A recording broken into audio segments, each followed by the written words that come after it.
Juan Kapitulo 6, versikulo 35. Si Jesus miingon kanila, "Ako mao ang pan nga naghatag sa kinabuhi. Ang muari kanako dili nagayod gutomon, ug ang mutuo kanako dili nagayod uhawon." Ang mga puno Pan sa kinabuhi. maglikon unta sa mong pagtuo o gagaka kami sa pagtuman sa imong mahal nga kasuguan. Ginumanaan kaninyo. Santo si Ebanghelyo sumala ni San Mateo. Si Jesus miingon siya mga tinunan. Ayon ninyo hunahunaan, kay may anhi ako aron pagpasalikway sa balaod ni Moises ug sa pagtulunan sa mga propeta. Wala ako may anhi aron pagsalikway ni ini, kundili aron paghatag ni ini hustong kahulugan.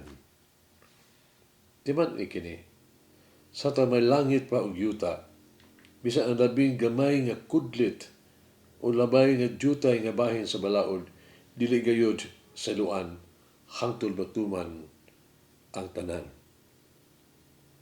Busa, ang dili magtuman bisan sa labing gamayng bahin sa kasuguan, ug magtudlo sa uban sa pagbuhat sa ingon, mahimong labing iwit sa gingharian sa langit. Apan ang magtuman sa balaod o magtudlo sa uban sa pagbuhat sa ingon, mahimong dako sa gingharian sa langit. Ang Ebanghelyo sa Ginoo. Pasalamati ang Ginoo kay siya maayo, ang iyang gugma mulungtad hangtod sa kahangturan. Pasalamati ang Diyos sa tanang mga Diyos, ang iyang gugma malungtaron. Pasalamati ang Ginoo sa mga Ginoo, ang iyang gugma balungtaron.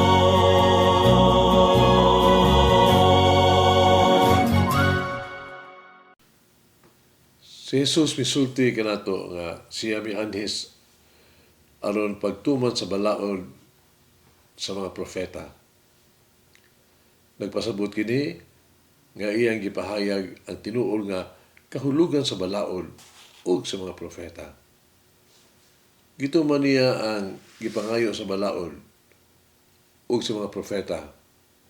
Si Jesus wala maghimo og bag-ong balaod, wala siya maghatag og bag-ong giya o regulasyon.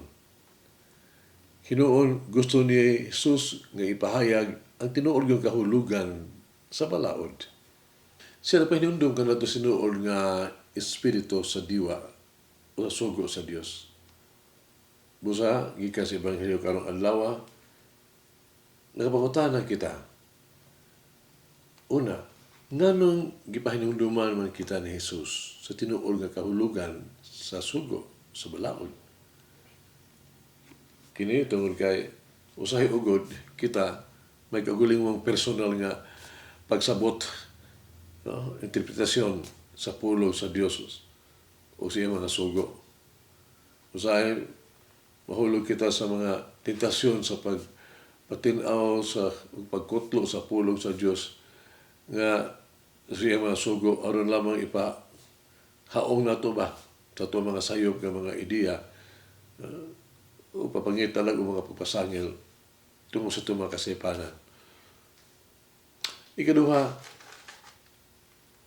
unsa karon ang tinuol nga kahulugan sa balaod sa mga propeta. Ang pulong sa Dios o ang iya mga sugo ipasukad sa gugma. Ang pulong sa Dios gihatag ug ang iyang mga sugo gibuhat sa gugma. Bisan unsa ang gisulti sa gibuhat sa Dios, tungod sa gugma. Busa ang ilang tibuok nga kahulugan magasumada sa usa lamang kapulong ug kana mao ang gugma. Mao kanang kahingpitan. Dili ba tungod sa gugma, no? Di na ito gamiton ang ngalan sa Diyos pagpasipala. Di ba tungod sa gugma nga kita magsimba ug sa Diyos? Di ba tungod sa gugma ang respeto ta, respeto na itong ginikanan, atong mga igsoon, atong katawhan, ug bisan gani ato ang kaaway. Kini ang gugma gipadayag ni Jesus kanato. Si Jesus may ani harong ipakita kanato kining gugma sa Dios. Ang dalan ngadto sa Dios mao ang gugma o pagkigugma kaniya mao ang pagtuman usab sa mayang pulong ug sa iyahang mga sugo. Pagkataon nato karon ang atong kaugalingon. Kung kita may gugma bagyod sa atong kasing-kasing.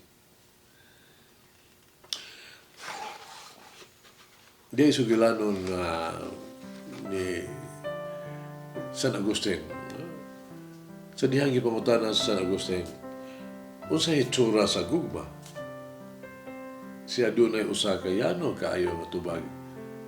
Apan kini magahuluganon jud kaayo. Siya miingon, ang gugma adunay makamot sa pagtabang sa uban. Kini ang gugma adunay tiil harong kini makalakaw ngadto padulong sa makabus unang hinahanglan aron mutabang. Kini adunay say mata nga makita sa kagul-anan sa kawan-on sa katawhan. Adunay kini dalunggan nga makadungog sa mga panghupaw o kasubo sa uban. Ingon ni ana ang itsura sa gugma. Iso ang malalungi kini. Sa itong pagtaga sa atong isig katao, may gugma ba? Ang atong mahigugma sa mahigugma sa Diyos? Magampo kita, magagahong nga Diyos, maluluyon nga amahan. Uban sa imong gugma o kaluoy, ihatag ka namo ang imong mabalationg pagbuo, pagsabot o pasaylo. Pasiloa kami sa mga pagsupak sa imong kabubuton o sa imong mga sugo. Pasiloa kami sa pagdaduha sa imong mga pamaagi o sa pagrebuild gani sa imong Diyos ng plano alang ka namo. Amen. Mama Mary, ikaw nga nakikugma siya na Jesus o nagtudlog niya sa pagmahal. Tudloin kami na sa pagtuman sa mga sugo ni Jesus ang mga buhaton sa kasing-kasing nga may gugmaon sama sa imong gibuhat. Umulangin ang Diyos magagahom sa tanan, Amahan, Anak, ug Espiritu Santo. Amen. May the Lord of the divine mercy bless us all, heal us from all diseases and suffering. Ayun unta niya kita, tanang mga sakit na sa lawas o sa kalag, body and soul. In the name of the Father, the Son, and of the Holy Spirit. Jesus, I trust in you. Amen. Whoever eats the bread of life will never hunger, says the Lord. Kay galaan inyong nabati ang pagpaambit ug hamubong pamalandong sa pulong sa Dios pinaagi sa tulumanon pan sa kinabuhi nga gidumala ni Monsignor Daddy Silva. Hangtod na usab sa sunod higayon, daghang salamat.